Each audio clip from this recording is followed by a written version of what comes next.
Frères et sœurs, je vous salue. Gloire soit rendue à notre Dieu Tout-Puissant. Je salue ceux qui sont en présentiel et ceux qui sont sur YouTube et sur d'autres supports. Mes frères, aujourd'hui, nous sommes devant la présence de notre Père. Nous allons le louer, nous allons le glorifier. Ainsi, prenons l'attitude honorable, comme des enfants qui sont devant leur Père. Alors, nous allons prier. Dieu suprême et tout-puissant, que la gloire et l'honneur te soient rendus pour l'amour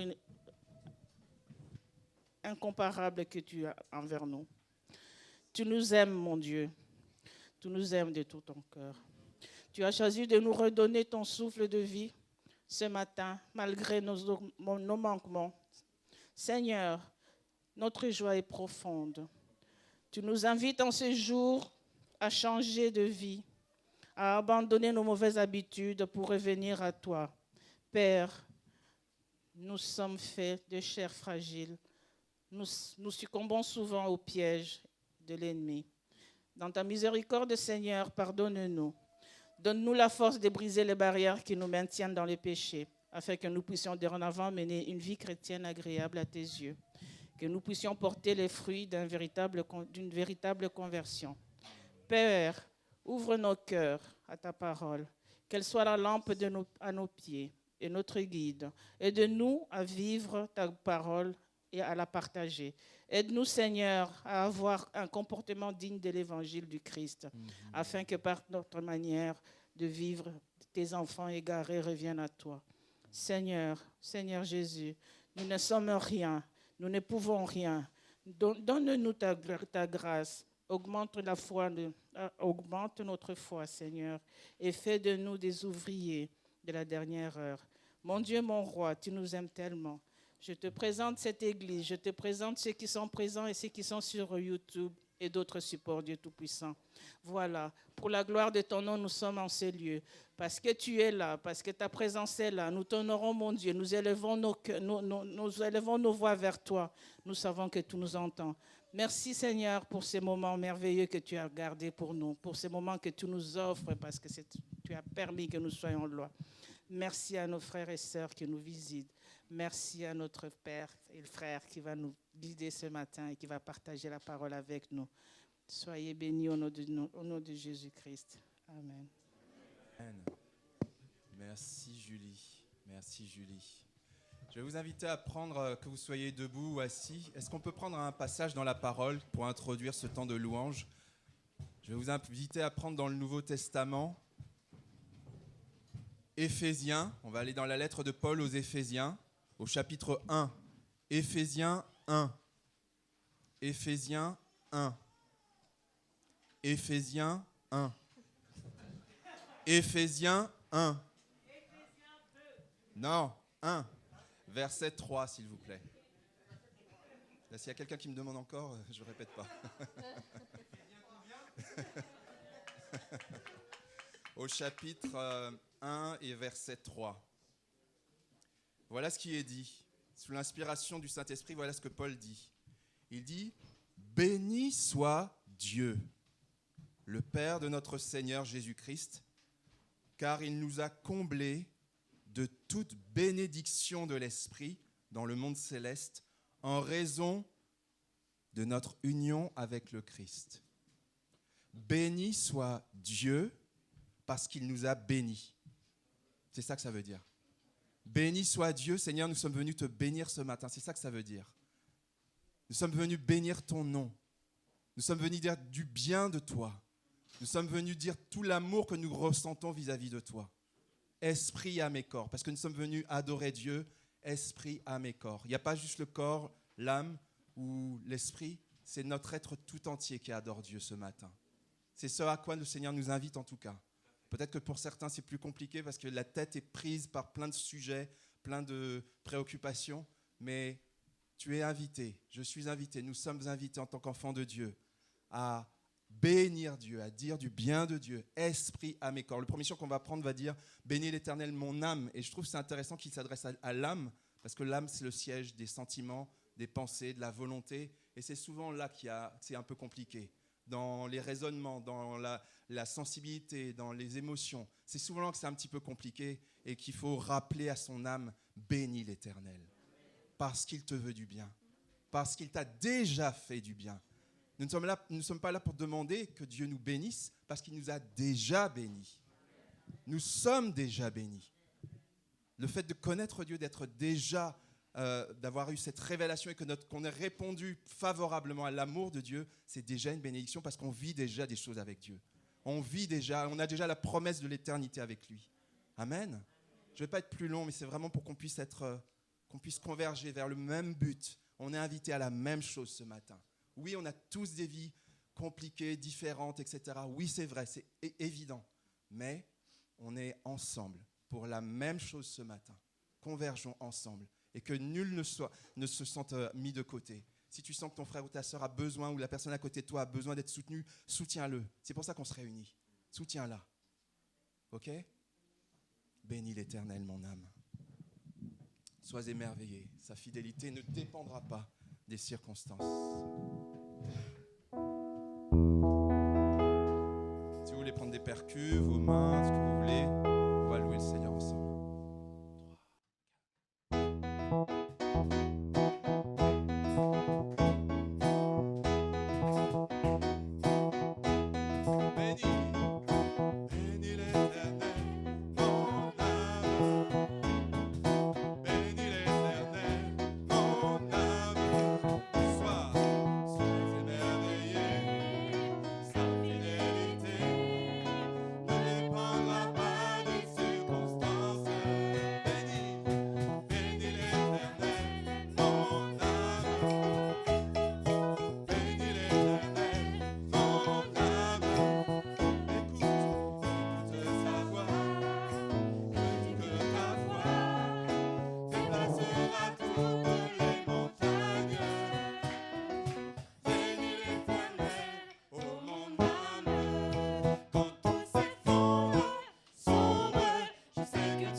Toi l'honneur et la majesté, Dieu vivant. Tu es élevé, tu es au-dessus de tout. Cette louange est pour toi, cette adoration est pour toi. Nos cœurs sont pour toi, nos vies sont pour toi. Tu peux mettre le visuel maintenant. Ce visuel, on vous invite, tu veux l'introduire, Louise? Non, vous n'avez pas prévu? Non, si, je vais le faire, si tu veux. Ce visuel, en fait, c'est simplement pour vous inviter à méditer un temps avant qu'on prenne le chant suivant sur la splendeur de Dieu. Alors c'est vrai que ce sont des images un peu abstraites, peut-être que ça vous parle, peut-être que ça ne vous parle pas. Mais l'idée c'est d'adorer Dieu de toutes les manières possibles. On peut le faire par des chants, on peut le faire par des visuels, on peut le faire par des danses. C'est un visuel que Louise nous a préparé, alors on peut la remercier aussi pour ça.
Jésus, alléluia.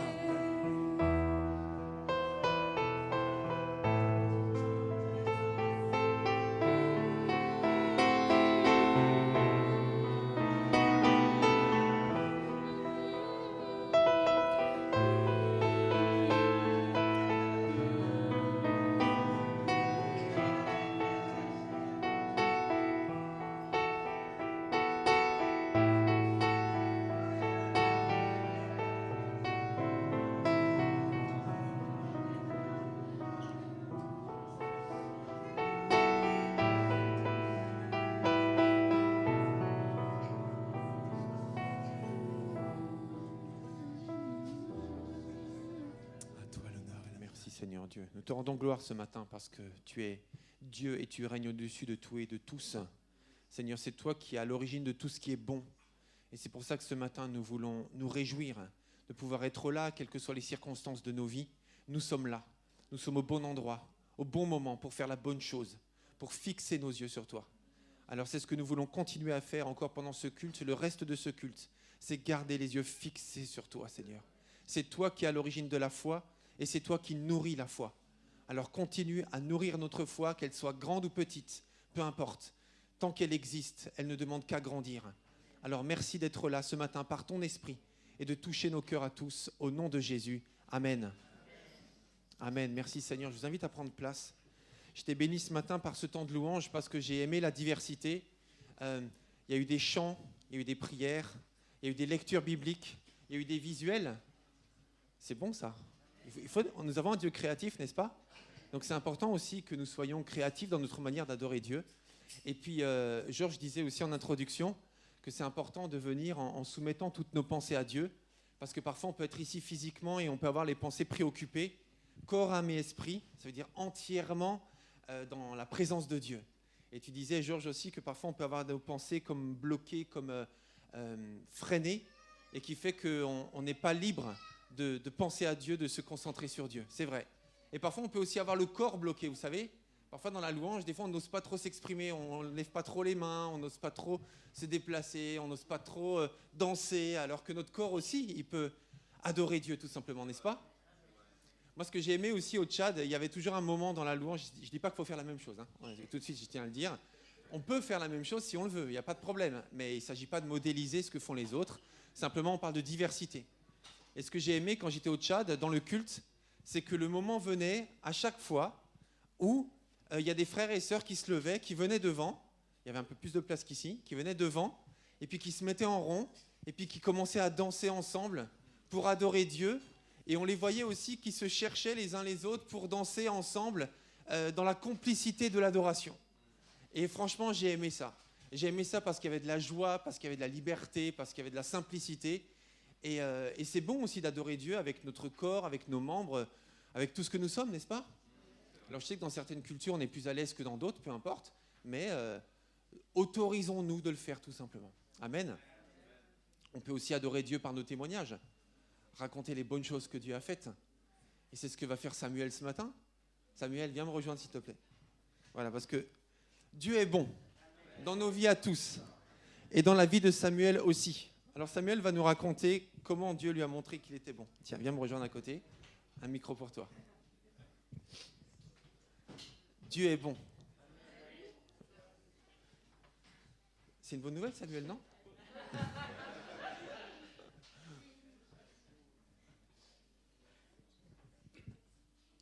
Je suis désolé. Tu peux enlever ton masque aussi si tu veux, je me recule un petit peu. Voilà. Est-ce qu'on peut avoir des mouchoirs de joie, s'il vous plaît? Merci, c'est gentil. Tiens, Samuel. Bonjour à tous. Cette semaine, j'ai eu une bonne nouvelle. J'ai eu mon permis.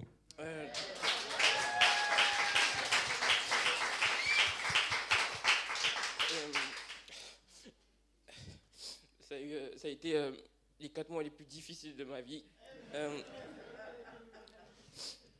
Parce que voilà, je voulais vraiment l'avoir. Mon moniteur il était vraiment méchant. C'est vraiment vrai parce que il me sortait, il me disait des méchancetés. Il me disait par exemple, il faut que je te tape pour que ça rentre. Il me disait vraiment des choses méchantes. C'était vraiment dur. À un moment, ma mère a dû intervenir parce que je voulais plus aller en cours de conduite. Voilà. Du coup, elle a intervenu et après, ça a commencé à bien se passer. Mais lui, il l'a mal pris. Il disait que le métier de ma mère servait à rien, que des choses comme ça. Et c'était tous les jours comme ça. Pendant 2 heures, c'était des insultes, des cris, des choses comme ça. Et franchement, j'ai demandé à Dieu de l'aide. Parce que je vous assure, c'était difficile. Pendant 4 mois, c'était comme ça, j'en pouvais plus. J'ai appelé Philippe, j'ai appelé du monde pour prier pour moi parce que j'en pouvais plus.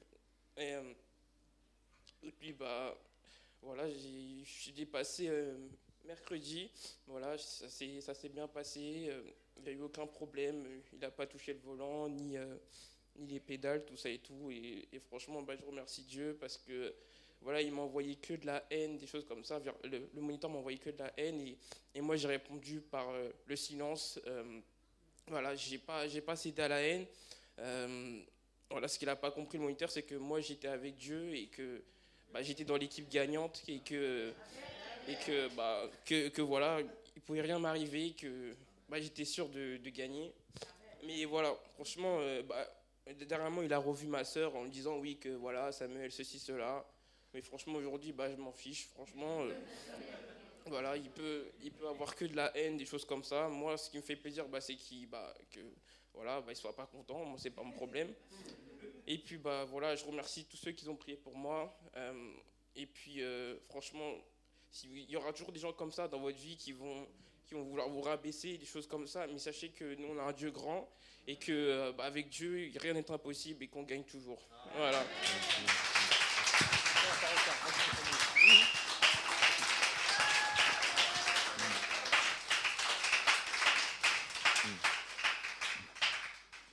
En fait, ce qui m'a touché aussi dans le témoignage de Samuel, parce qu'il n'a pas tout dit.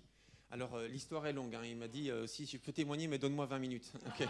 Donc, j'ai dit, écoute, 20 minutes ne sera pas possible, par contre, mais va à l'essentiel. Et du coup, ce qu'il vous a expliqué, c'est très important, parce qu'effectivement, comme il l'a dit, il s'est senti vraiment rabaissé, humilié. Et c'est très, très dur de garder le cap, de rester concentré et de réussir quand on se sent rabaissé. Donc ça, c'est ce qu'il nous a expliqué. Mais en fait, ce qui m'a beaucoup parlé aussi, c'est un peu les mois qui précédaient. C'est-à-dire qu'en 2021, c'était une année difficile pour toi. Il y a eu plusieurs échecs ou début d'échecs. Et c'est difficile de réussir quand il y a une accumulation de choses qui dysfonctionnent ou qui n'aboutissent pas. Et du coup, moi, j'ai été très, très béni. On a beaucoup prié. J'ai beaucoup prié aussi pour Samuel, même pendant qu'il passait l'examen. Et puis j'avais confiance en lui, j'avais confiance en Dieu. Mais parfois aussi, on peut apprendre aussi à travers l'échec. Mais Dieu n'a pas permis que cette fois-ci, qu'il échoue. Parce que d'abord, il a beaucoup travaillé, et ensuite parce que c'était le temps de la réussite. Et il faut le moment où il y a des dénouements heureux pour qu'on puisse reprendre confiance en Dieu, reprendre confiance en soi, et c'est des fois l'amorce d'autres projets qui réussissent. Et pour moi, c'est ça vraiment aussi qui est important pour toi, Samuel, et je sais que 2022 sera l'année Samuel, donc une année de bénédiction pour toi, je sais que tu en es convaincu aussi. Et ce matin, si vous êtes d'accord, moi j'aimerais juste qu'on prenne 2-3 minutes pour prier. Pas seulement pour Samuel. Viens, approche-toi Samuel, recule pas. On va aller. En fait, j'aimerais que tous les deux on prie. On prie pourquoi ? Parce que je pense que peut-être dans l'église, il y a d'autres gens qui peuvent s'identifier aussi à ce que Samuel vient de vivre, non seulement à l'instant avec la difficulté d'avoir le permis et de le réussir, mais aussi peut-être par une accumulation de choses qui échouent et qui découragent et qui finissent par donner l'impression qu'en fait, ça ne marchera jamais, on est incapable, notre vie est un échec, les autres réussissent, mais nous, on ne réussira jamais. Et ça, c'est une pensée diabolique qui cherche à nous neutraliser. Mais nous avons un Dieu de victoire. Nous avons un Dieu qui a des projets de paix et non de malheur. Et donc, oui, Reine. À votre Samuel, bien sûr, à ton fils. C'est ça. Merci, mais bien sûr, on pense à lui. Et ce n'est pas le seul. Et si vous êtes d'accord, je propose qu'on se mette en prière pendant quelques minutes. Et si vous êtes d'accord, j'aimerais inviter ceux qui, ce matin, ressentent le besoin de prière. Tout simplement parce que, je répète, vous avez une accumulation de situations qui tournent en rond ou qui échouent. Vous êtes découragé, vous êtes fatigué de lutter et vous avez l'impression que vous n'avez plus de force. Et le témoignage de Samuel ce matin, c'est un encouragement à avoir foi au Dieu de Samuel, en votre Dieu, en ce Dieu qui fait réussir. Quand il ouvre les portes, personne ne peut les fermer. C'est vrai ou pas, Samuel ? Je suis d'accord. Exactement. Et quand il les ferme, personne ne peut les ouvrir. Ça veut dire que c'est lui qui décide. Alors si vous avez besoin de prière parce que vous êtes découragé, je vous invite juste à vous lever, s'il vous plaît. Et j'aimerais qu'on prie pour vous. Parce que c'est aussi le moment de le faire et c'est votre rendez-vous. Et le témoignage de Samuel, c'est vraiment le tremplin de foi. Pour vous ce matin, pour nous ce matin. Donc encore une fois, il n'y a pas besoin de dire pourquoi ou comment ou quoi ou qu'est-ce, mais juste si vous êtes découragé et fatigué de vous battre contre les mêmes choses qui n'avancent pas, qui n'aboutissent pas, eh bien levez-vous simplement ce matin et on voudrait prier pour vous. Et si vous êtes d'accord, moi j'aimerais que ce soit Samuel qui prie pour vous. Parce que Samuel, il a été béni et il vient d'expérimenter la délivrance dans la difficulté. Alors Samuel, est-ce que tu peux juste prier pour nos amis qui sont levés, s'il te plaît ? Seigneur, je te remets ce culte de ce matin, Seigneur. Je te remercie pour ce que tu as fait pour moi, Seigneur. Merci de m'avoir délivré, Seigneur. Merci parce que je n'ai pas cédé à la haine, Seigneur. Merci car tu es un Dieu grand, Seigneur. Je te remets tous ceux qui ont besoin de toi, Seigneur, qui se sentent découragés, qui se sentent KO, Seigneur, qui n'ont plus la force, Seigneur. Car toi, tu es un Dieu grand, tu n'abandonnes personne, Seigneur. Car quand même tout va mal, tu es là, Seigneur. L'ennemi attaque, Seigneur, tu es là. Tu nous aides, Seigneur. Vraiment, je te remets toutes ces personnes qui ont besoin de toi, Seigneur. Aide-les, Seigneur, Donne-leur la force de continuer, donne-leur la force de lutter, donne-leur la force de dire non. Je ne céderai pas à la haine, non, je ne serai pas découragé, car j'ai un Dieu grand, Seigneur, j'ai un Dieu qui est un Dieu victorieux, Seigneur, car si tu es avec nous, qui est contre nous, Seigneur? Merci, Seigneur. Voilà, Seigneur, je veux vraiment que tu aides, Seigneur, je veux vraiment que tu aides ces personnes, Seigneur, vraiment, aide-les, vraiment, et c'est tout, Seigneur. Vraiment, tu es un Dieu grand. Je te remercie pour ce que tu as fait, Seigneur, car c'était très long, c'était dur, Seigneur. C'était vraiment une épreuve très, très dure. Mais au final, j'ai eu la victoire. J'ai dit non, non, l'ennemi ne gagnera pas, car j'ai un Dieu de victoire, Seigneur. Au nom de Jésus, Amen. Amen, amen, merci. Est-ce qu'on peut rendre gloire à Dieu encore, le Dieu de la victoire? Amen. Je vous invite à prendre place. Nous avons un Dieu grand, un Dieu bon. Et ce matin, c'est notre rendez-vous. Et c'est à nous de nous approprier cette victoire. Amen. Amen.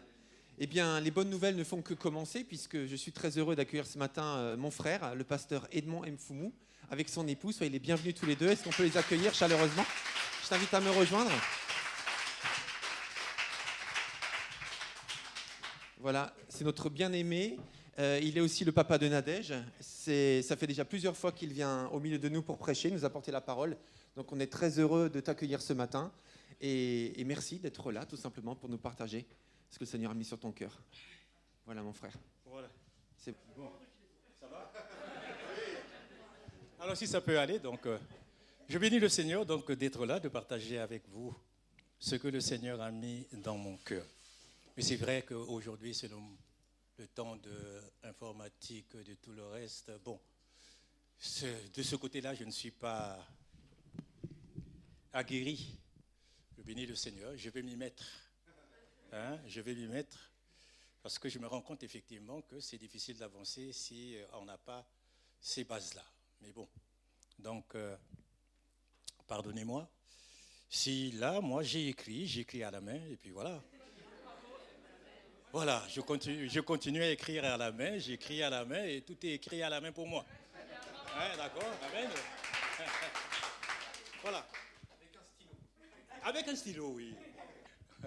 Voilà donc ce que nous avons partagé ce matin, c'est de la parole aux actes.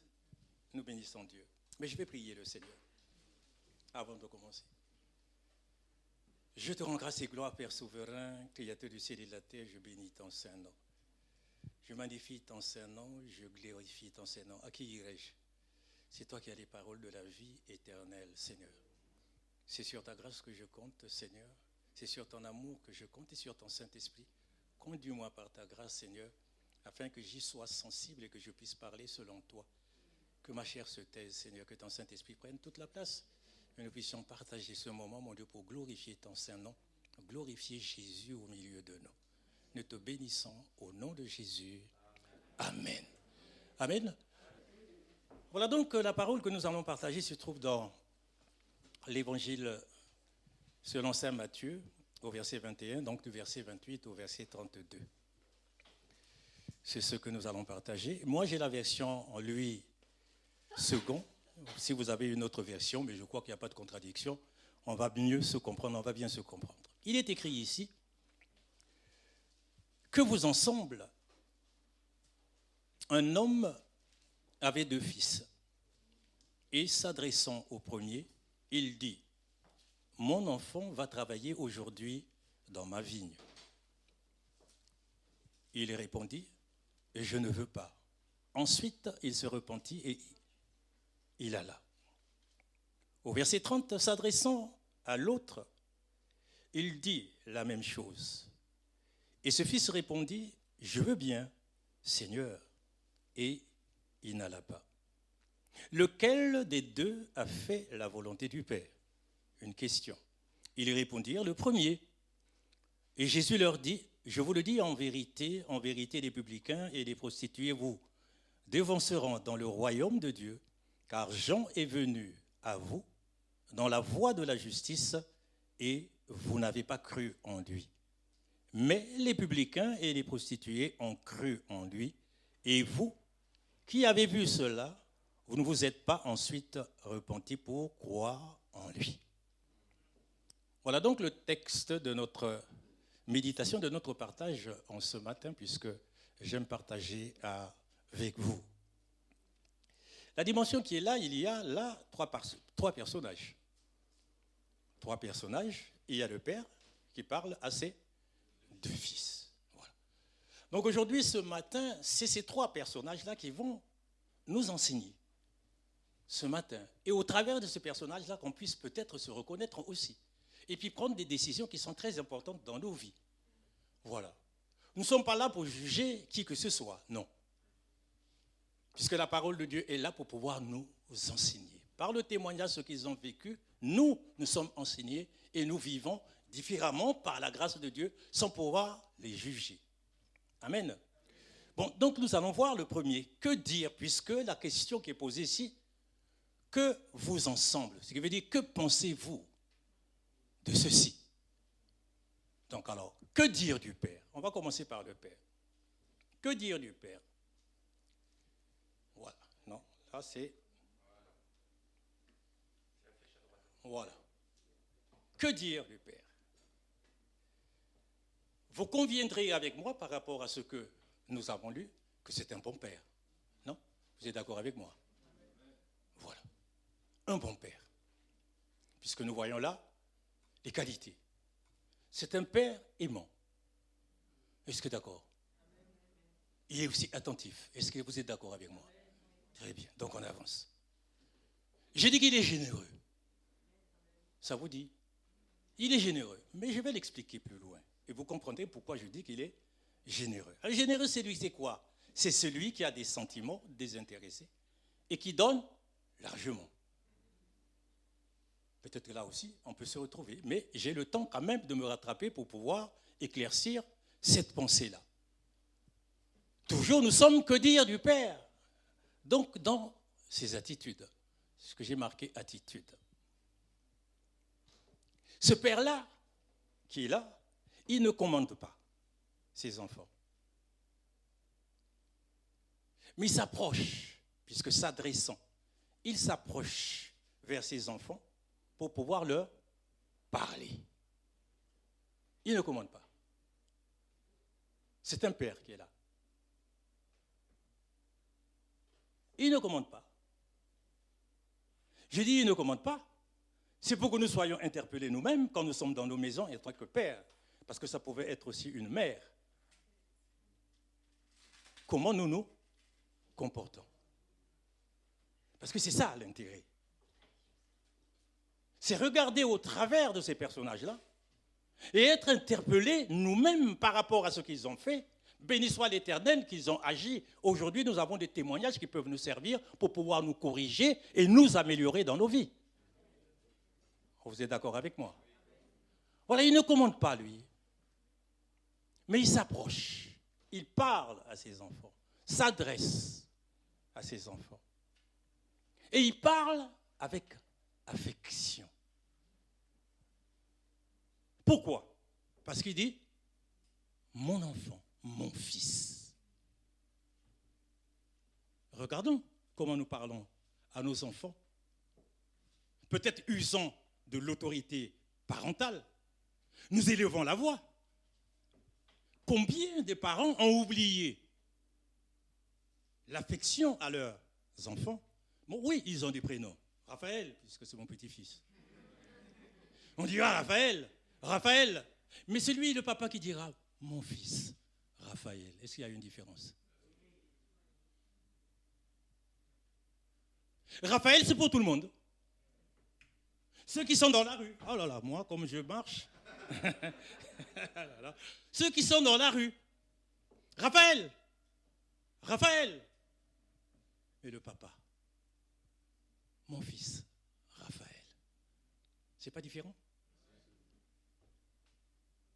Alors regardons nous-mêmes. Regardez ce père, ce qu'il fait. Quand j'ai dit affectueux, vraiment il est affectueux. Mon fils, mon enfant. Alors aujourd'hui, il vient pour pouvoir nous enseigner un langage qui serait convenable à avoir dans nos foyers. Vous êtes d'accord avec moi? Oh, j'aime ce partage-là. Que le nom de l'Éternel soit béni. Et puis qu'est-ce qu'il fait, lui? Il présente sa demande il présente sa demande, non comme un ordre, mais comme une faveur.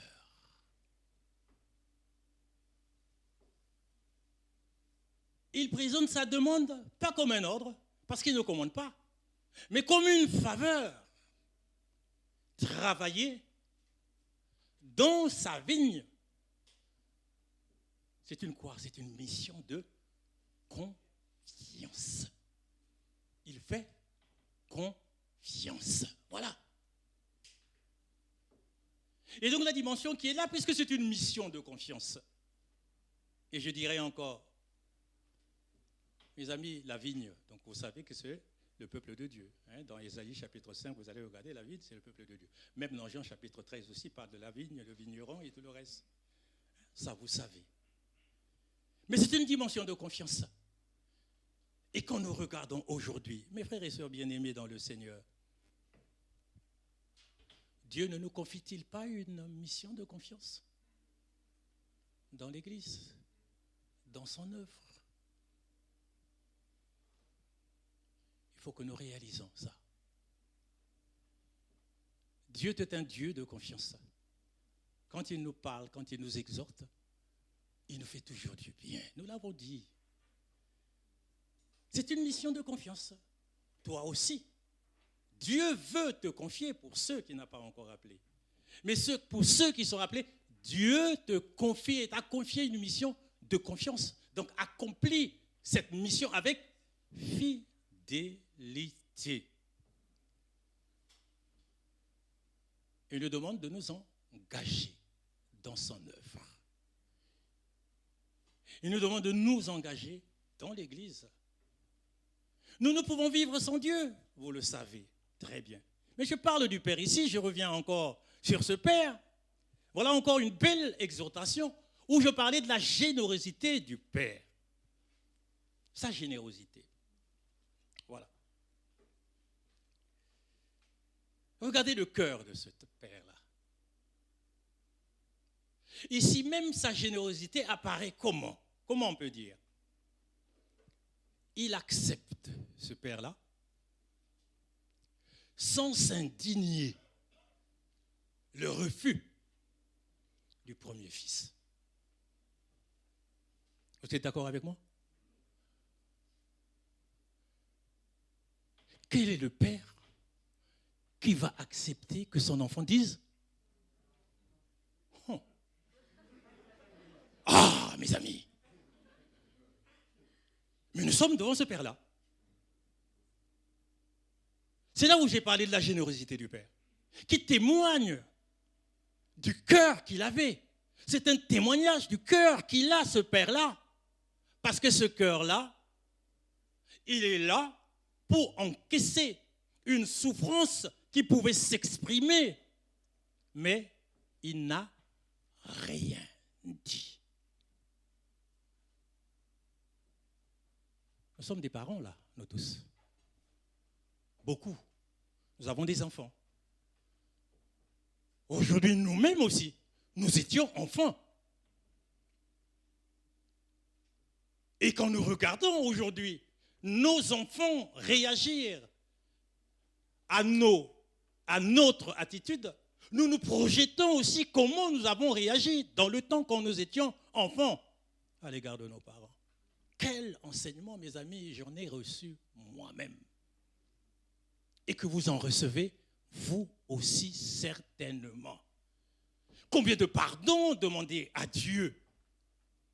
La manière dont nous nous sommes comportés à l'égard de nos parents, étant parents aujourd'hui, vivons ce que nous vivons à l'égard de nos enfants, surtout encore dans une société que nous gérons difficilement. C'est facile de faire grandir des enfants ici, dans ce pays-là? Mes amis, voilà ce cœur-là. Moi, je l'ai trouvé comme le cœur de Jésus. Il a souffert, il n'a rien dit. Voilà le Père. Nous continuons. Et c'est ainsi que je disais, oui, je l'ai déjà dit, quelle serait notre attitude quand il y a un refus comme ça? Mais lui, il est resté tranquille. Ce n'est pas qu'il n'a pas souffert, il a souffert, certainement. Mais il veut nous enseigner Et nous aussi, ici, quand nous rencontrons des difficultés, du refus dans le foyer, que nous puissions garder cette paix, même ayant l'autorité qu'on a, on fait taire l'autorité pour pouvoir gagner l'enfant. Amen. Il n'a pas usé de martinet. Il n'a pas usé de fessée. Non, mes amis. Maintenant, nous allons avancer. On a parlé du Père. Maintenant, que dire des fils? On va parler du premier fils, puisqu'il y en a deux. Le premier fils. J'ai donné là un caractère, j'ai dit c'est un fils rebelle. C'est fort? Est-ce que c'est fort? Mais un rebelle, c'est qui? Un rebelle, c'est qui refuse d'obéir à une autorité. C'est pas vrai? Voilà, nous sommes d'accord? Voilà, je l'ai appelé le fils rebelle. Il refuse.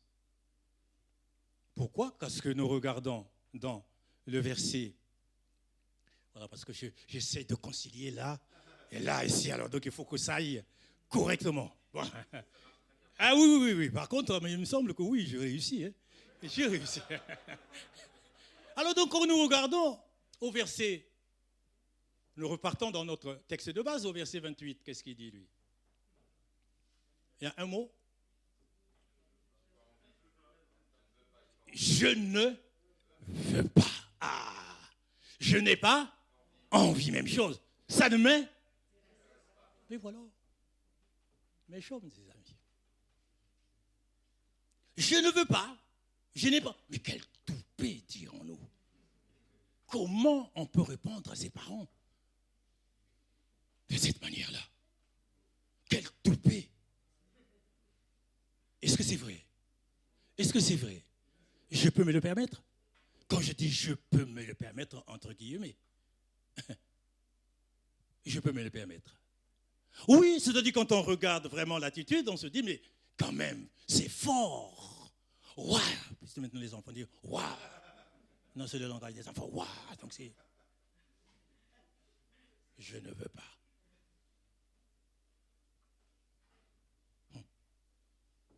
Mais quand on regarde, mes amis, ça je ne veux pas.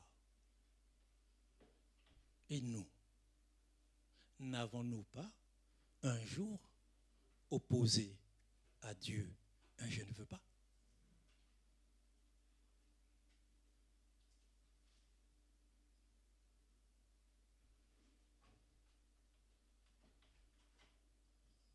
Quand il nous a dit de faire, quand il nous a dit de nous engager, qu'est-ce qu'on a dit? Mais regardons, je vous laisse même, je laisse un silence introspectif, je ne sais pas si ça se dit, introspectif. Oui, peut-être. On rentre en soi-même et on s'interroge, en fait. Il n'y a pas eu de je ne veux pas. Il n'y a pas encore de je ne veux pas dans nos vies.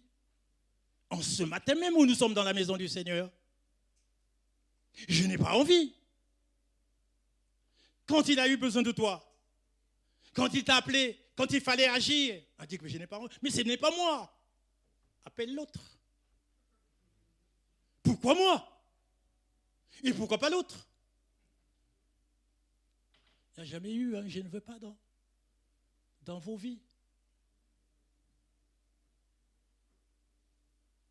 Mes frères et sœurs bien-aimés dans le Seigneur, quand il nous demande de pardonner, combien qui reste encore sans pardonner?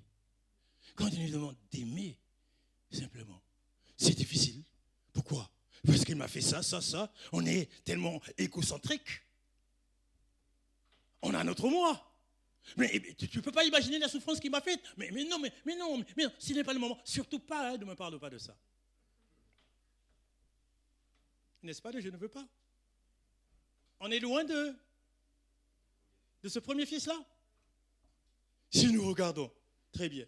Est-ce qu'on est loin vraiment de ce premier fils-là, mes frères et sœurs bien-aimés, dans le Seigneur? Il y a des choses que nous ne voulons pas, mais pourtant qui sont conformes à la parole de Dieu. Aimez vos ennemis. Ah mais non, mais vous savez, mais vous lisez mal la parole de Dieu, quand même. Comment? Voilà un je ne veux pas. Comme le premier fils. Hein. Il y a donc de temps de situations où nous disons encore au Seigneur, je ne veux pas.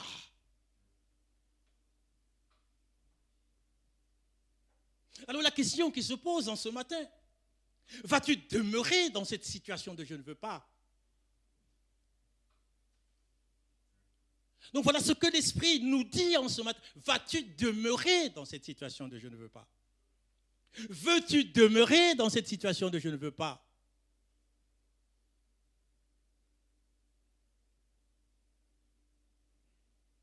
Mais il y a une chose. Sache que, au verset 29, là, qu'est-ce qu'il dit? Le fils appelé rebelle, nous nous sommes accordés, nous étions d'accord qu'il était rebelle. Mais voilà, ce fils rebelle, il va regretter d'avoir répondu ainsi. Et ce retour de ce fils rebelle n'est pas en parole seulement, mais en acte.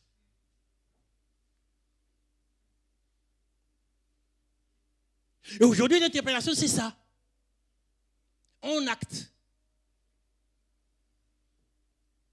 Il n'est pas resté dans cette situation-là. Alors, Dieu ne t'en veut pas. Ce qu'il souhaite, que ce « je ne veux pas » ne soit pas définitif.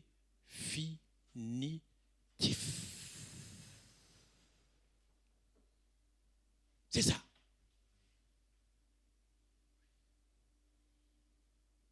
En ce matin, c'est ça. Tu vas rester avec ton « je ne veux pas ». Mais quand nous regardons le premier fils, il a changé, lui. Et toi, tu veux rester sans changer. Dieu attend donc une conversion de cœur qui se traduit par quoi? Un oui libérateur qui te permettra de sortir de cette impasse où tu t'es enfermé, où tu t'enfermes encore. Un oui libérateur. Sors de cette impasse-là. Voilà. Lui, il s'est repenti. Il s'est repenti. Donc, ce qui veut dire que Dieu préfère ceux qui commencent par dire non et qui se repentent et qui accomplissent sa volonté, la volonté de Dieu. Alléluia. Alléluia. Et ça, c'est important, mes frères et sœurs bien-aimés. C'est ainsi. Voilà. C'est ainsi, quand vous prenez dans Luc chapitre 15, et nous avons cet exemple bien patent que nous connaissons, qu'on appelle le fils prodigue. Ce n'est pas le fils prodige, hein, parce qu'il y a beaucoup qui disent prodige. Si nous voulons dire que c'est un prodige. Mais c'est le fils prodigue. Voilà, donc Luc chapitre 15, nous allons regarder ensemble. Ce qui est dit du verset 17 au verset, j'avais pris jusqu'au verset 20. Mais le verset 17 nous dit ceci. Étant rentré en lui-même, nous connaissons l'histoire, après avoir dilapidé les biens qu'il avait, il se retrouve dans une situation difficile. Mais il n'est pas resté. Il a fait du mal et il le reconnaît. Et il va faire quoi? On appelle en anglais un comeback, c'est ça? Voilà. Il va revenir. Il dit, étant rentré en lui-même, il dit, combien de mercenaires chez mon père ont du pain en abondance, et moi ici je meurs de faim. Je me lèverai, j'irai vers mon père et je lui dirai, mon père, j'ai péché contre le ciel et contre toi. Je ne suis plus digne d'être appelé ton fils, traite-moi comme l'un de tes mercenaires. Et il se leva et il alla vers son père. Voilà. Voilà la grande dimension qui est là. Il est rentré en lui-même, c'est-à-dire qu'il est revenant donc au bon sens. Il a réfléchi. Au verset 18, je lui dirai. Donc c'est une réflexion qu'il mène longtemps. Et il va mesurer même le prix de la repentance, même dans cette réflexion-là. Et au verset 20, c'est là où je dis, joindre les actes aux paroles. Parce qu'il ne va pas s'arrêter là, au verset 20, qu'est-ce qu'il fait? Il se leva et alla. Voilà ce qui est important. Quand tu as reconnu que ce je ne veux pas, j'ai mal agi, que je ne peux pas demeurer, il faut sortir de cette situation-là pour agir. Recherchez donc la vérité de Dieu, faire la volonté de Dieu. Et il va se lever. Donc il a joint les actes aux paroles. Et c'est là où je dis, les actes valent plus que les paroles. Parce que Dieu, c'est pas un père fouettard, comme on nous a présenté. Mais quand on regarde dans 1 Timothée chapitre 2 au verset 4, c'est bien ça. Il dit, la volonté de Dieu est que tous les hommes soient sauvés et qu'ils parviennent à la connaissance de la vérité. Dieu pardonne les cœurs repentants. Donc, en ce matin, c'est à une exhortation que Dieu nous porte. Transforme tes paroles en actes. Alléluia. On peut le dire à celui qui est à côté de toi, transforme tes paroles en actes. Voilà. Voilà. Ça, c'est important. Transforme tes paroles en actes.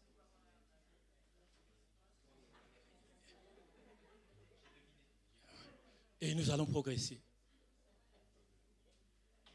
Parce que dans Matthieu chapitre 7 au verset 21, qu'est-ce qu'il nous dit? Ce n'est pas tous ceux qui disent « Seigneur, Seigneur » qui entreront dans le royaume, mais ceux qui... Ce n'est pas les paroles « Seigneur, Seigneur » les paroles, mais ceux qui font. Donc voilà les actes. Alors ce qui veut dire que mieux vaut une vie encore désastreuse, j'ai dit. Les mots sont forts. Et pourtant, c'est la vérité. Suivi d'un repentir véritable. Amen.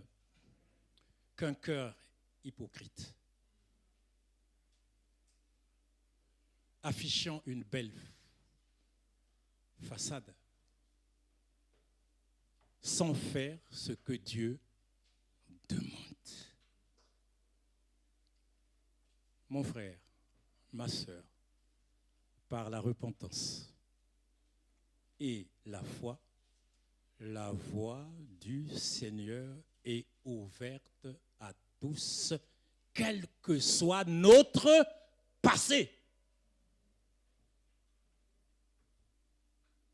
C'est ça qu'il faut garder. Par la repentance, par la foi, il est venu pour sauver notre Seigneur Jésus. Pas pour juger, mais pour nous sauver.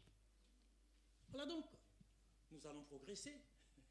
Ah Seigneur, quelle belle gymnastique là. Dieu, ce Dieu-là, il ne supporte pas la désobéissance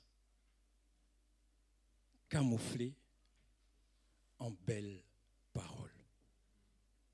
Amen. Quelle heure j'ai commencé? Dieu ne supporte pas la désobéissance camouflée en belles paroles. C'est l'attitude du deuxième fils. Voilà. C'est l'attitude du deuxième fils, que j'ai appelé le fils indifférent. Ça n'a pas d'importance. Peu d'importance, ce qu'on lui disait, lui. Quand vous regardez le fils indifférent, qu'est-ce qu'il a fait? Le fils indifférent.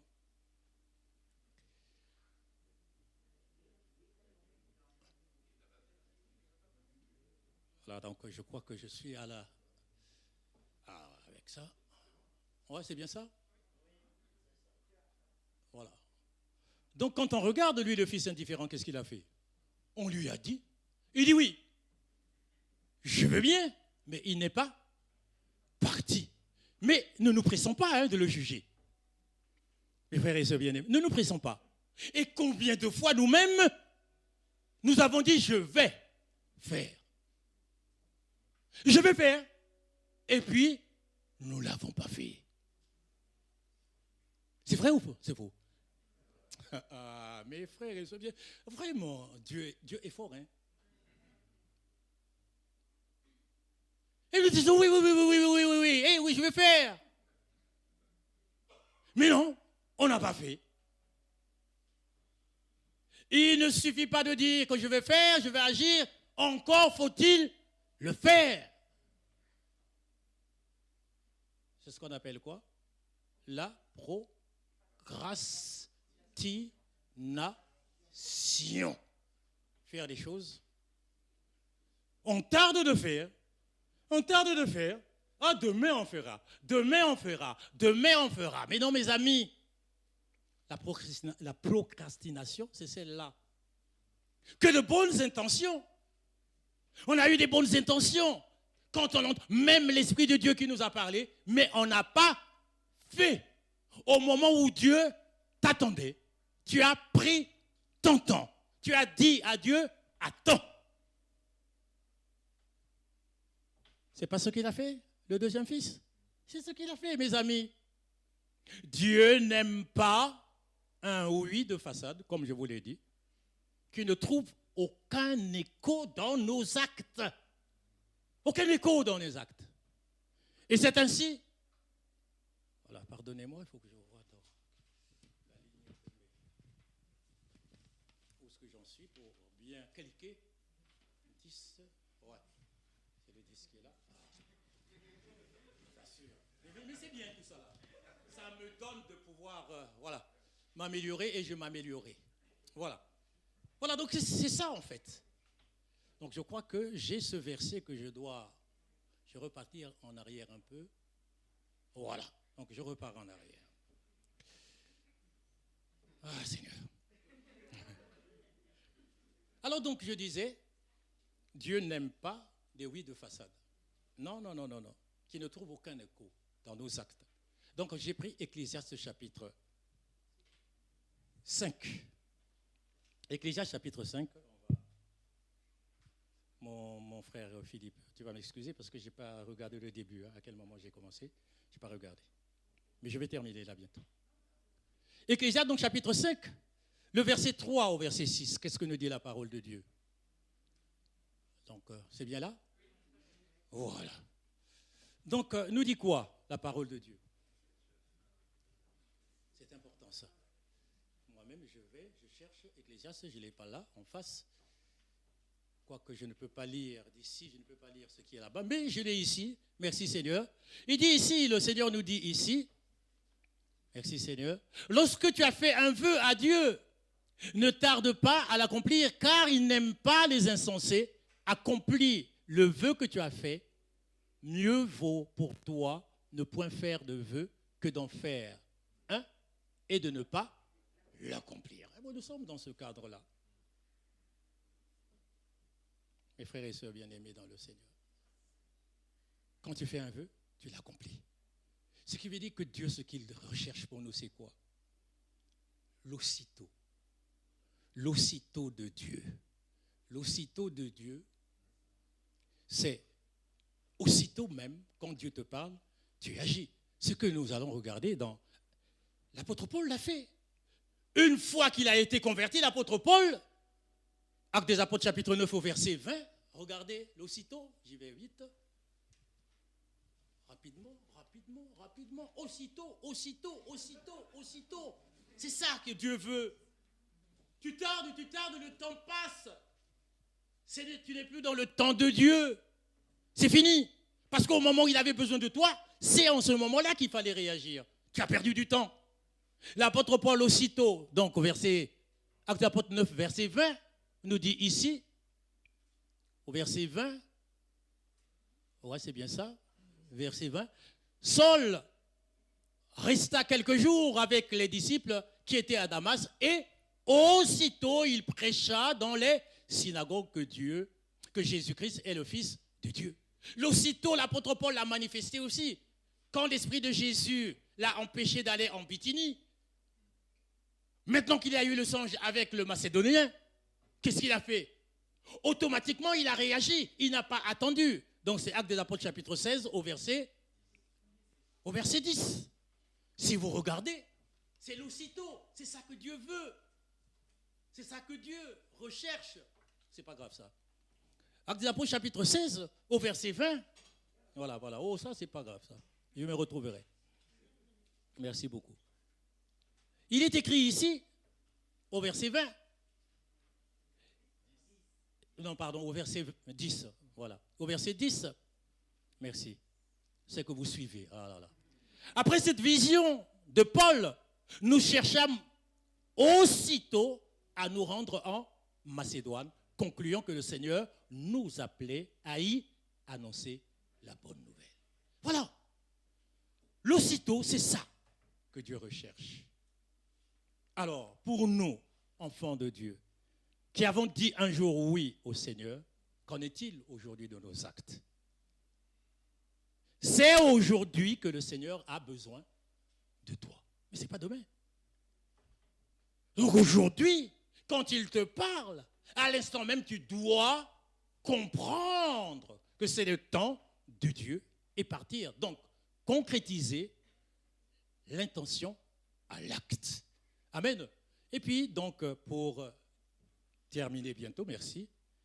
Il y a donc une dimension que j'ai regardée ici dans cette parabole-là. Et dans cette parabole, quand on regarde en fait, quel est le comportement à adopter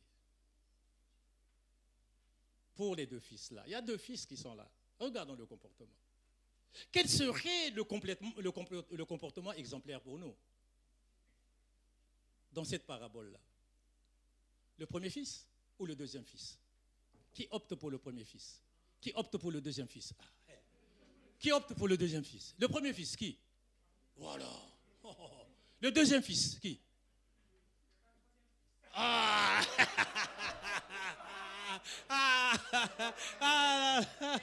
Mais mes amis. Alors donc, voilà, la plupart, c'est le premier fils.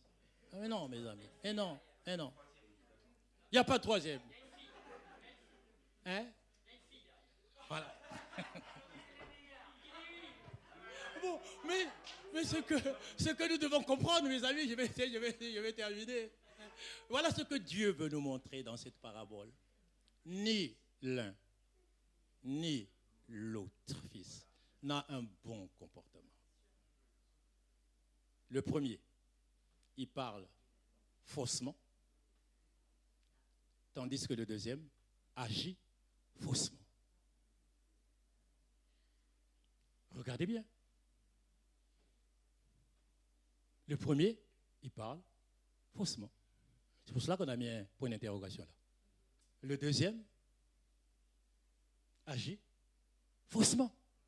Alors donc dans cette parabole, Dieu simplement veut nous montrer l'importance des actes par rapport aux paroles, aux promesses. Amen.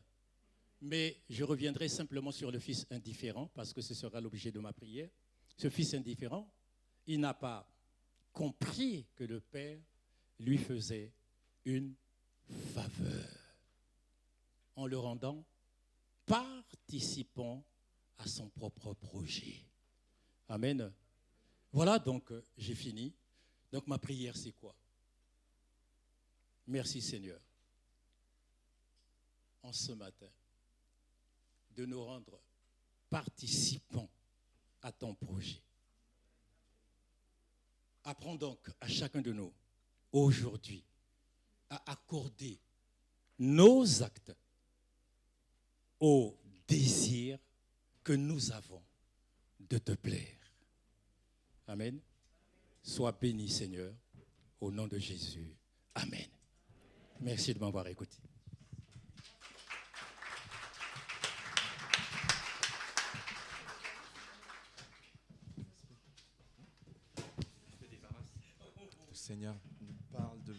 Le Seigneur nous parle de multiples façons. Je pense qu'on est tous interpellés. On s'est tous un peu reconnus dans ces deux fils. Et peut-être aussi dans ce Père. Merci Seigneur pour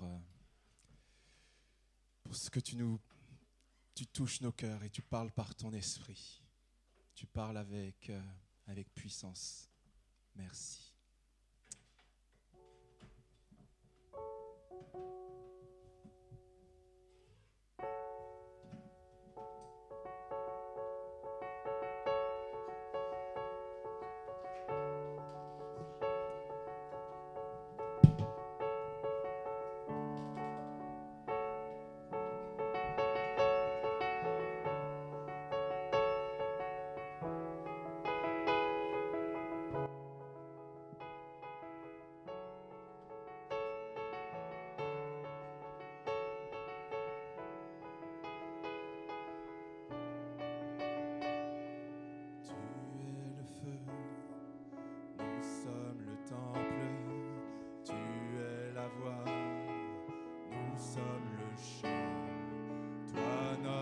Dieu, nous sommes ton peuple, toi la lumière, nous t'élevons.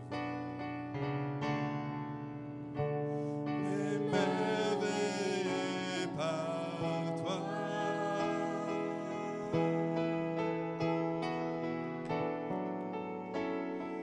émerveillés par toi, tu es le feu encore une fois. Tu es le feu, nous sommes le temple, tu es la voix, nous sommes le chant. Tu es notre Dieu, nous sommes ton peuple, toi la lumière, nous t'élevons.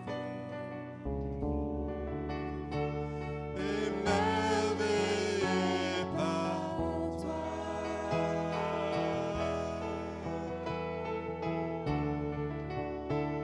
Émerveillés par toi.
parler ce matin et nous voulons vraiment accomplir ta volonté. Transforme-nous, Seigneur. Viens souffler sur nous. Oh, souffle encore, Seigneur. Souffle. Viens souffler sur Nous, on a la victoire. Saint-Esprit. Viens souffler sur nous. Ni par force, ni par force, ni par puissance, mais par ton esprit. Envoie ton esprit, ni par force, ni par puissance, mais par ton esprit. Envoie ton esprit.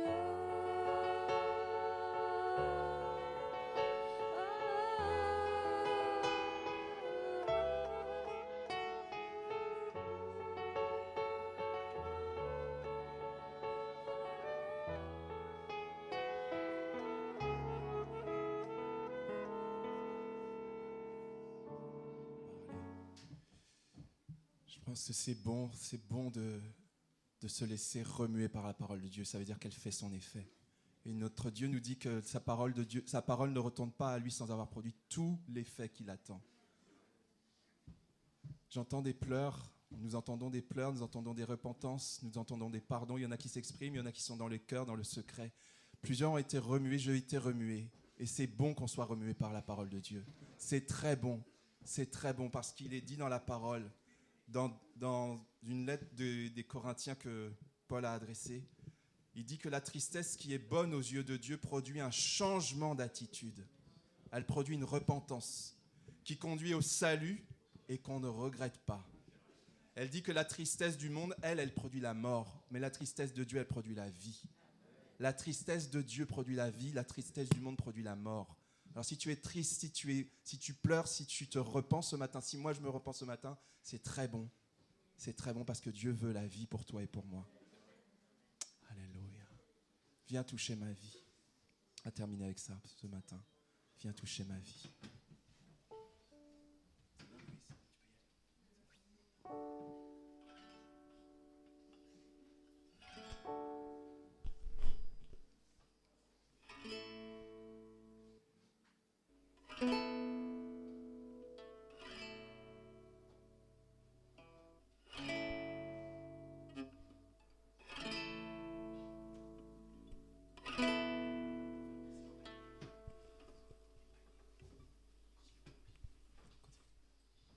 Continue, vas-y. Oh, quelle paix dans ces moments. On va faire passer les paniers d'offrandes en Dans même le temps. calme Donnez de selon ta ce que le Seigneur a mis à votre présence. cœur, sans tristesse ni Quand contrainte, comme dit la le parole. bruit faiblit et tu parles à mon âme, tu as toute mon attention. Fais-moi entendre ta voix, je ne veux rien manquer. Seigneur, mon cœur désire plus de toi, mon cœur Cherche ta face alors, je cède à toi. Tout en moi est ému par ton amour. Captivé, car qui tu es. Apprends-moi à te connaître plus encore. Je veux m'approcher de toi, laisser mes peurs derrière moi. Seigneur, viens toucher ma vie à nouveau.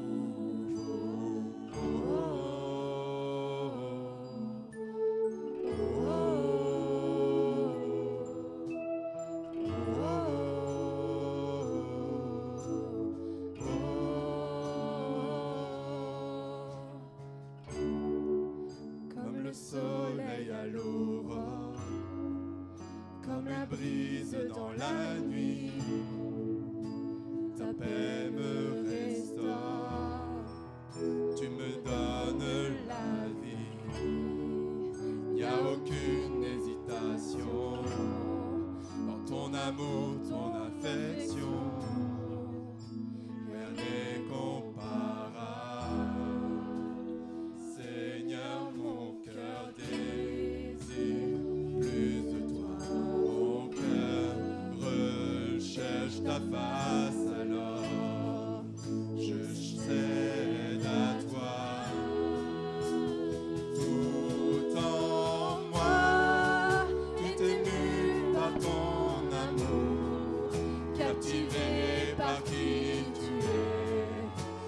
Apprends-moi à te connaître plus encore.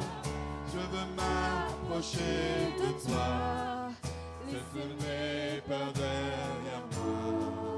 Seigneur, viens toucher ma vie à nouveau. Oh, oh, oh,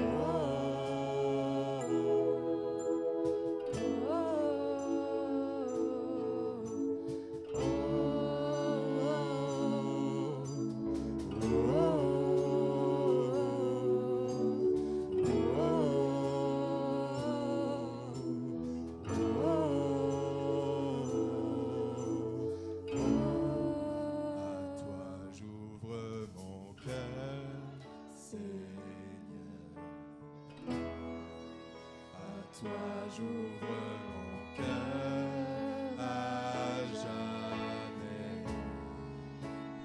Fais ce que toi seul sais faire. Jésus, viens régner dans ma vie. À toi j'ouvre mon cœur, Seigneur. J'ouvre mon cœur à jamais. Fais ce que toi seul sais faire. Jésus, viens régner dans ma vie. Na, na, na, na, na, na, na.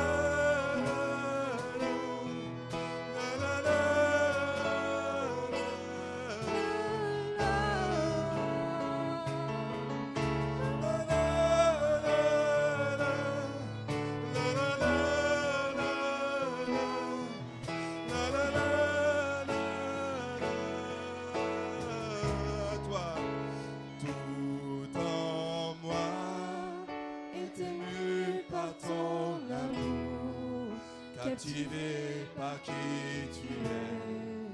Apprends-moi à te connaître plus encore. Je veux m'approcher de toi, laisser mes peurs derrière moi. Seigneur, viens toucher ma vie à nouveau. Oh, oh, oh, oh, oh, oh. Viens toucher nos vies, oh, oh, oh. Viens toucher nos cœurs, nos émotions, nos pensées, nos actes, Seigneur, pour qu'ils soient en harmonie avec ta parole, Seigneur. Alléluia. Oh, oh, oh, oh,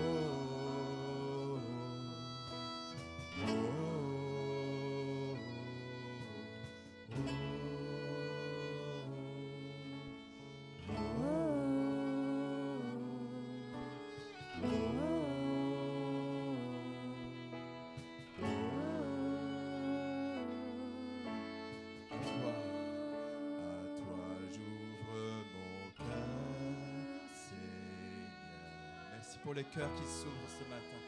Toi, j'ouvre mon cœur à jamais.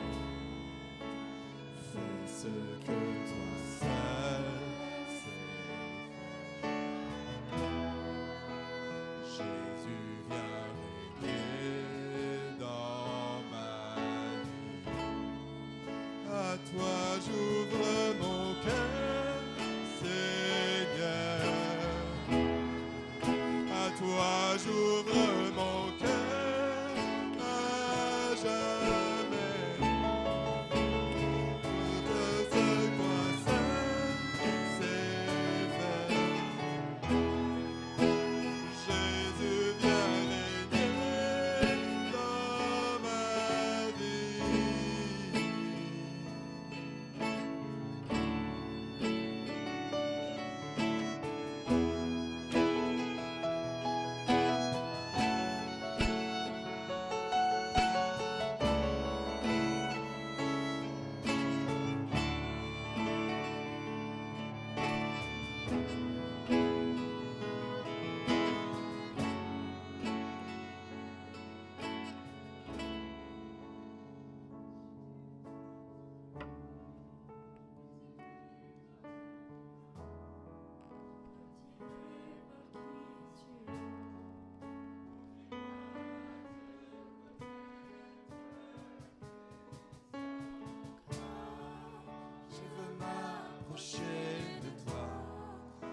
laissez mes peurs derrière moi. toutes mes peurs. Seigneur, viens toucher ma vie. Seigneur, tu es là. En moi est ému par ton amour, captivé par qui tu es. Apprends-moi à te connaître plus encore. Toujours avec moi. Je veux m'approcher de Tu toi. ne t'éloignes jamais. Laissez mes peurs derrière moi. Seigneur, viens toucher ma vie à nouveau.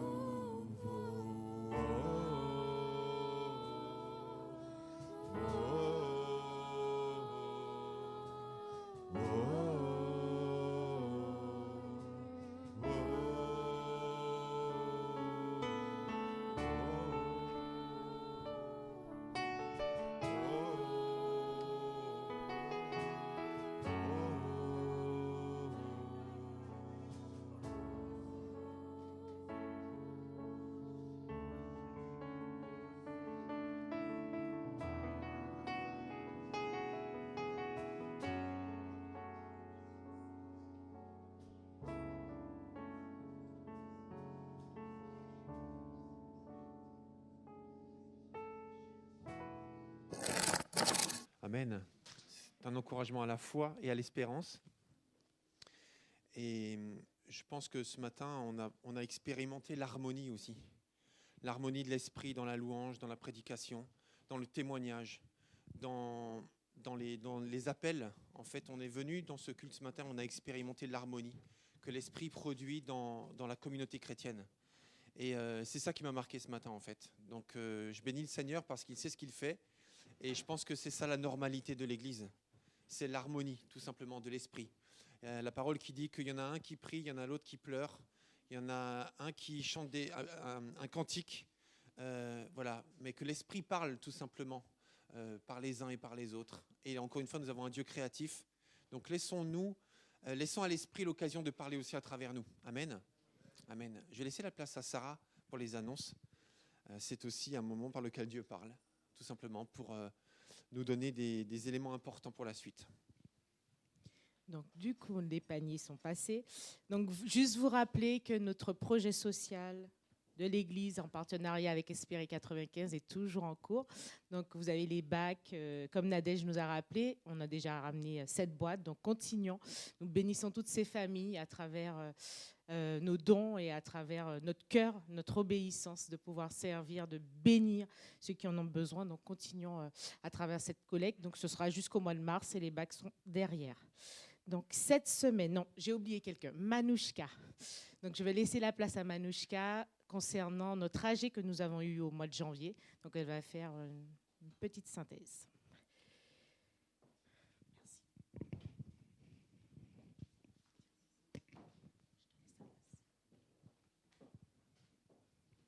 Bonjour à tous. Je vais mettre mon portable. Donc, on a eu notre AG le 9 janvier dernier.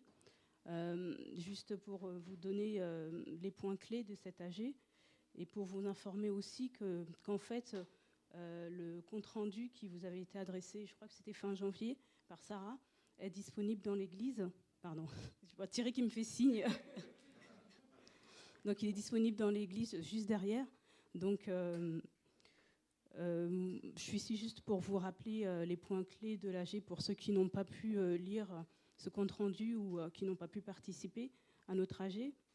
Rapidement, donc, on a abordé le bilan de 2021 et donc les événements marquants pour l'Église. Donc, bien sûr, il y a eu la reprise en présentiel après ces moments de confinement qu'on a eu en 2021.